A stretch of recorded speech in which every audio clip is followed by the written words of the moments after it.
Hey everyone, this is Mike Pfeiffer and welcome to Implementing Web and Mobile Services on Microsoft Azure.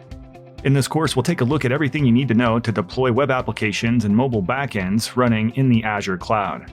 To get started, we'll take a look at working with Azure App Service and how you can deploy and manage web applications in the Azure portal, as well as from the command line, building an app service plan, building web applications on top of that app service plan, and understanding the different pricing tiers that are available to us. From there, we'll get into deployment scenarios for web applications running in the app service environment. So we'll see how to do some basic deployments. We'll see how to do continuous deployment from a GitHub repository into app service. And then we'll dive deeper into things like Azure Functions and web jobs, API management, logic apps, and we'll take a look at running Docker containers on the Azure Kubernetes AKS service.